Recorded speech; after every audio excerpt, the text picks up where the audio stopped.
संसार में दो तरह की एनर्जीज मौजूद होती हैं, पॉजिटिव और नेगेटिव। ये सभी जानते हैं। अभी जो मेडिटेशन किया, मेल फीमेल एनर्जी बैलेंस, ये वास्तव में इसी तरह की एनर्जी का बैलेंस ही हमने बनाने की चेष्टा करी है कि हमें हमारे जीवन में भी ये बैलेंस हो सके, हमारे भीतर भी ये बैलेंस हो सके। नेचर ने, परमात्मा ने बनाया ही इस ढंग से है चीजों को कि कहीं ना कहीं भीतर दो चीजों के जोड़ से चीजें बनी हैं। अगर कुछ पॉजिटिव है तो उसका नेगेटिव भी होगा, उसका ऑपोजिट होना मैंडेटरी है, तभी संसार चल सकता है। आप सोच सकते हैं, क्योंकि संसार नथिंगनेस में से पैदा हुआ है। नथिंगनेस में से पैदा, कुछ नहीं था, आकाश था, और आकाश से फिर सब कुछ पैदा हुआ। जाहिर सी बात है, सम टोटल जीरो ही रहना चाहिए चीजों का। अगर कहीं पर +5 हुआ तो कहीं पर -5 भी होना चाहिए। ये ऐसा ही खेल है। इसका मतलब ये है कि जितनी पॉजिटिविटी कहीं पर होगी, उतनी ही अमाउंट में नेगेटिविटी भी होगी। तो नेगेटिविटी को भी स्वीकार करने का वो मन जरूर बनाए कि नेगेटिविटी है वहां पर। हर चीज आप बदलें ऐसा जरूरी नहीं है, लेकिन चीजों को स्वीकार करना, दूसरी ऑपोजिट नेचर के लोगों को भी स्वीकार करना। अगर आप बहुत दानी प्रवृत्ति के हैं तो ऐसे लोग भी होंगे जो दान लेने वाले भी होंगे। ऐसे लोग भी होंगे जो दूसरे के पास जो है उसको छीन लेने वाले भी होंगे। जाहिर सी बात है, तभी तो ये संसार चलेगा ना। तभी तो कॉम्बिनेशन, जब मेल बनाए तो फीमेल भी बनाए, जब लाभ बनाया तो हानि बनाई, दिन बनाया तो रात बनाई, जन्म बनाया तो मृत्यु भी जरूरी है। तो दूसरे ऑपोजिट पार्ट को भी स्वीकार करना शुरू करें। ऑपोजिट पार्ट को भी पूर्णता के साथ स्वीकार करें, टोटलिटी के साथ स्वीकार करें कि ये तो होगा। हम केवल एक पार्ट को चुनते हैं ना, तो फिर थोड़ा अजीब लगता है। ये मेडिटेशन जो हमने किया, मेल फीमेल एनर्जी बैलेंस, ये मेल फीमेल का मतलब केवल मैस्कुलिन और फेमिनिन एनर्जी की बात नहीं हो रही। ये एनर्जी की बात हो रही है पूरे विश्व की, पूरे ब्रह्मांड की। चाइना में इसे यिन यांग बोलते हैं। उनकी उनकी वर्ड जो यूज होती है, यिन यांग एनर्जी। बाकी सारे दुनिया में भी लोग यिन यांग के नाम से जानते हैं, पॉजिटिव और नेगेटिव एनर्जी। तो पॉजिटिव और नेगेटिव एनर्जी का कॉम्बो हर जगह आपको मिलेगा, जीवन में हर चीज में आपको मिलेगा। आपको प्यार करने वाले लोग होंगे तो नफरत करने वाले भी लोग होंगे, वो कहीं भाग थोड़ी जाएंगे। दुनिया में भला चाहने वाले लोग होंगे तो बुरा चाहने वाला भी लोग होंगे, वो कहीं भाग थोड़ी जाएंगे। उनके लिए भी उनका भी होना उतना ही जरूरी है जितना नेगेटिव लोगों का होना जरूरी है। इसलिए जितना पॉजिटिव जरूरी है उतना ही नेगेटिव जरूरी है। जीवन को समग्रता के साथ, टोटलिटी के साथ स्वीकार करें। जब ये स्वीकार भाव आ जाता है तो मुक्ति घटित होना आसान हो जाता है। फिर आप किसी से भी लड़ते नहीं है जीवन के अंदर, चीजों को स्वीकार करते हैं। ऐसे लोग होंगे ही होंगे आपके जीवन में जो कि नकारात्मक थिंकिंग वाले होंगे, उन्हें भी बड़े प्यार से स्वीकार करें और धन्यवाद भाव से स्वीकार करें कि शुक्र है ये भी है। अगर ये ना होते तो पॉजिटिव का महत्व भी ना होता। आपके जीवन में भी, सभी के जीवन में नेगेटिव लोग होंगे, डेफिनेटली होंगे, राइट? हैं सभी के जीवन में नेगेटिव लोग, और कहीं ना कहीं हमारी वहां उनके साथ लड़ाई भी चलती रहती होगी, कहीं ना कहीं विचारों का मतभेद भी होता रहता होगा। यहाँ जो इसका मतलब क्या है, टोटल स्वीकृति का मतलब है ये मान लेना कि ऐसा होना अवश्यंभावी है, ऐसा होगा ही होगा। सबकी लाइफ में ऐसे लोग होंगे, इसी की स्वीकृति का नाम ही, तभी तो ये द्वंद्वमयी संसार है। तभी तो ये द्वंद्वमयी संसार है। कभी सुख है कभी दुख है, ये तेरे कर्मों की माया। तू खुद ही दुख में बैठा है, तो खुद ही दुख में बैठा है, क्योंकि तूने चुना नहीं है, सुख को चुना नहीं है। अब चुनना परमात्मा ने हमें दिया, हम चुने क्या। लेकिन याद रखिए, जो चुनेंगे उसका ऑपोजिट घटित होगा ही होगा। आप चाहते हैं कि मुझे मान सम्मान हमेशा मिलता रहे, तथास्तु। परमात्मा कहेगा कि बस तुम्हें मान ही मिलता रहे, अपमान कभी ना मिले, क्या ऐसा पॉसिबल है? आप ही बताएं, आप ही बताएं, क्या ऐसा पॉसिबल है? हमारे बचपन में ना वो बचपन में जैसे आम आम घर में आता था, तो सभी कभी को अलग अलग आम ना मिलके जो एक ही बड़ा वो जो आम होता है ना, एक बड़ा वाला आम होता है, वो कटता था। तो सबको गिट्टक खाने का बड़ा शौक होता था कि गिट्टक खानी है। अब गिट्टक तो जाहिर सी बात है किसी एक व्यक्ति को मिलेगी, सबको तो नहीं मिलेगी। अब इसके लिए अब मुझे केवल मीठा मिल जाए और खट्टा बिल्कुल ना मिले, या मुझे अच्छा मिल जाए बुरा बिल्कुल ना मिले, या जीवन में केवल लाभ हो जाए, वो एक चीज को मांगेगा तो दूसरा उसके साथ आएगा ही आएगा, आप उसे अवॉइड नहीं कर सकते।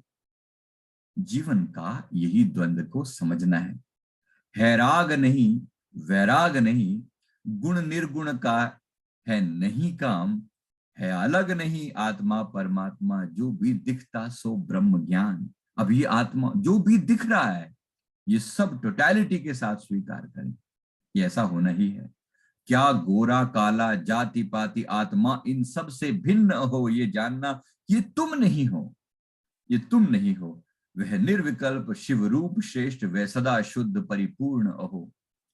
तुम शुद्ध हो, तुम परिपूर्ण हो, लेकिन इस संसार को चलने के लिए दूसरा भी जरूरी है, नेगेटिव भी जरूरी है। पॉजिटिव आप ले लो दुनिया, नेगेटिव दुनिया ले ले, ऐसा कैसे हो सकता है?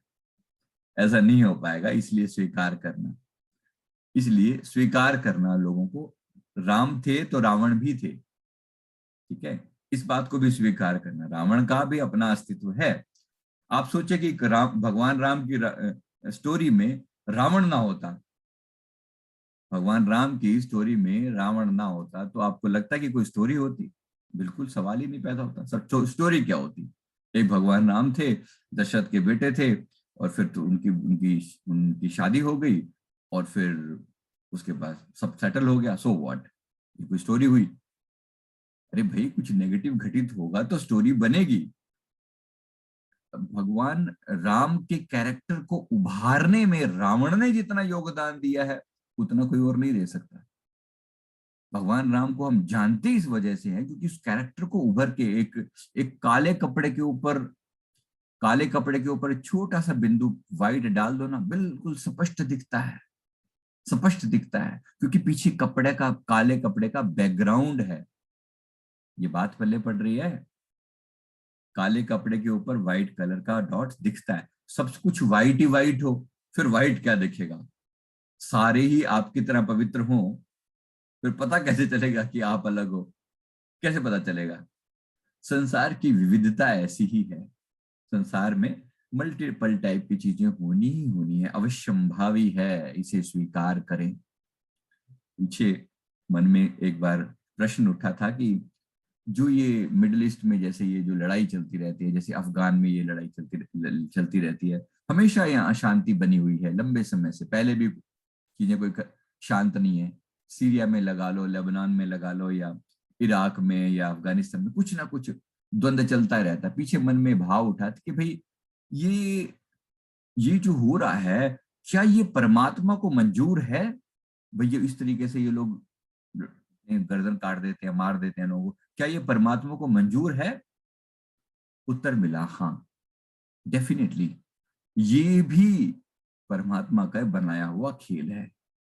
अगर आप सोचें कि भाई ये बखेड़ा जो इतना बड़ा हो रहा है, ये स्वतः हो रहा है क्या? उसे मंजूर ना होता, रावण नहीं होगा तो राम को पहचानेगा कौन? राम को भी नहीं जान पाएंगे आप। इसलिए स्वीकार करें चीजों की ड्युअलिटी को। दुख है तो सुख होगा, काला है तो गोरा होगा, मान है तो अपमान होगा, लाभ है तो हानि होगी, जीवन है तो मृत्यु होगी, डेफिनेटली होगी। और क्या जरूरी नहीं है? क्या रात जरूरी नहीं है? दिन है तो क्या रात जरूरी नहीं है? सर्दी है तो क्या गर्मी जरूरी नहीं है? डेफिनेटली जरूरी है, तभी अस्तित्व है। इस ड्युअलिटी को स्वीकार करें तो आप पाएंगे कि हर तरह के लोग अच्छे हैं, तो बुरों का होना भी जरूरी है, एब्सोल्युटली नेसेसरी है। ये व्यक्ति ऐसा क्यों है और मेरे ही जीवन में क्यों है? क्योंकि आपके जीवन में बाकी सब अच्छा अच्छा अच्छा था, तो कुछ तो बुरा बुरा बुरा भी होना चाहिए कि नहीं होना चाहिए। टोटलिटी के साथ चीजों को स्वीकार करना सीखें। होगा, डेफिनेटली होगा। तो बुराई को भी उतना ही हक है जितना अच्छाई को हक है। आप चुनते क्या हो ये आप पर डिपेंड करता है। परमात्मा ने एक बुद्धि नाम की चीज दी है, ज्ञान नाम की एक चीज दी है, उसको स्वीकार करें, उस पर फोकस करें कि वो ज्ञान क्या है, सच क्या है, झूठ क्या है, ये पहचानने की हिम्मत आपके अंदर जरूर होनी चाहिए। आप जिसे चुनते हैं अकॉर्डिंगली आप सुखी और दुखी हो जाएंगे। अकॉर्डिंगली आप सुखी या दुखी हो जाएंगे। इसमें कोई प्रॉब्लम नहीं है कि आप सत्य को चुने, आप अच्छाई को चुने। लेकिन बुराई हो ही ना, ऐसा पॉसिबल नहीं है। ये ये डेफिनेटली स्वीकार भाव इसके प्रति आना चाहिए। बुरे लोगों के प्रति, बुराई के प्रति, नेगेटिव चीजों के प्रति, जिन्हें हम नेगेटिव, उनको भी पता कि उनकी भी एग्जिस्टेंस है। ये भाग नहीं जाएंगी, खत्म नहीं हो जाएंगी। इनका होना स्वीकार करें तो जीवन को समग्रता से आप जी पाएंगे, स्वीकार कर पाएंगे, पूर्णता से जी पाएंगे। फिर जीवन में कोई भी तकलीफ इस तरह से ऐसी नहीं होगी। अस्वीकृत मत करें, किसी भी चीज को अस्वीकृत मत करें। रावण के जीवन को देखकर आप डेफिनेटली ये नहीं चाहेंगे कि आप ऐसे हो, नहीं चाहेंगे। लेकिन वो भी किसी ने चुना है, और ये रावण भी किसी समय में जय और विजय में से एक था। भूलना मत जाना इस बात को। आप जानते हैं ना, भगवान श्री विष्णु जी के द्वारपाल तो थे ये रावण। रावण और कुंभकर्ण ये द्वारपाल तो थे, जय और विजय। और वही कंस बन के आया था और वही शिशुपाल बन के आया था, तो भूल मत जाना इस बात को भी। वही था, उसी में ऑपोजिट छुपा था, उसी में ऑपोजिट छिपा था। इस चीज को स्वीकार करना कि ऐसा होना मैंडेटरी है। सब लोग आपसे एग्री नहीं करेंगे, डिसएग्री वालों को भी स्वीकार करें। तो ये संपूर्ण स्वीकृति में ही आप परमात्मा को जान पाएंगे, और ये भी जाने कि मैं इन द्वंद्वों से पार हूं। क्या कार गोरा काला जाति पाति आत्मा इन सब से भिन्न हो। तुम इन सब का पार्ट नहीं हो, ये याद रखना। ये तुमने एक रोल लिया है। और अगर मैं किसी ने राम का रोल लिया तो कोई तो रावण का रोल भी लेगा ना भाई। रामलीला पूरी कैसे होगी? वरना रामलीला पूरी कैसे होगी? पूरी होने के लिए किसी को तो रावण का रोल भी करना पड़ेगा ना। अब आप रावण वाले से नफरत ही करते चले जाएं, कहीं ना कहीं गहरे में स्वीकार भाव में लेकर आए। स्वीकार भाव में कि हाँ, इसका एग्जिस्टेंस भी है, जरूरी है, इसका एग्जिस्टेंस भी जरूरी है। तो इसलिए राग होगा, वैराग सबको अपनी जगह पर होना जरूरी है। आप अपनी लेवल पर शांत शांत रहो। मैं ज्ञान अमृत हूं, समरस हूं, निष्काम सकाम कहूं किसको, आकाश शरीका शाश्वत हूं, निसंग असंग बोलूं किसको, किसको बोलूं, सब मेरा ही खेल चल रहा है। अगर मैं ये मानूं, आत्मा के रूप में स्थित हो जाऊं, जैसे जैसे हम अवधूत गीता में समझ रहे हैं, अगर उस रूप में स्वीकार करें तो फिर दोनों चीजों को स्वीकार करना होगा। अब सार कौन निस्तार कौन, जब सर्वव्यापक है ब्रह्म अहो, जब सर्वव्यापक है ब्रह्म अहो, जब सब कुछ ब्रह्म ही है, परमात्मा ही है, तो सार क्या और निसार क्या? स्वीकृति तो होनी चाहिए। तो डेफिनेटली स्वीकार करें, और अपनी आत्मा के ये जानते हुए कि ये सब द्वंद्व रहेंगे, लेकिन मैं इन सब से परे हूं, और मुझे अपने जीवन में अपने कल्याण के लिए प्रयास करना है। मुझे सही को स्वीकार करना है। सही को स्वीकार करके आपकी आत्मा का कल्याण हो जाएगा। लेकिन बुराई को भी जाने कि उसकी एग्जिस्टेंस भी जरूरी है, वो होगी। इस स्वीकृति में ही आत्मा का कल्याण है। तो मैं उम्मीद करता हूं कि इसमें हमें जो भी समझ में आया, इसको हम अपनी गहराई से अपने अंतर में स्वीकार करेंगे, और अब जानेंगे कि मेरी आत्मा इन सब से भिन्न है, अलग है, लेकिन इन दोनों की एग्जिस्टेंस भी जरूरी है। एक से प्रेम करें तो दूसरे से नफरत मत करें, स्वीकार करें कि ऐसा है। और अगेन, जैसा हम सुनते आए हैं, बुराई से नफरत करें, बुरे से नहीं। व्यक्ति बुरा नहीं है, हाँ, उसने काम बुरा किया है, कर्म बुरा किया है, ये कर्म उसका डेफिनेटली निंदनीय है, बट ये व्यक्ति अपने आप में बुरा नहीं है, उसे हम स्वीकार करें। इस स्वीकृति में ही हम पूर्णतः से जीवन को जी पाएंगे। थैंक यू वेरी मच, बहुत बहुत शुक्रिया। बोलो जयकारा, बोल मेरे श्री गुरु महाराज की जय, श्री सतगुरुदेव भगवान की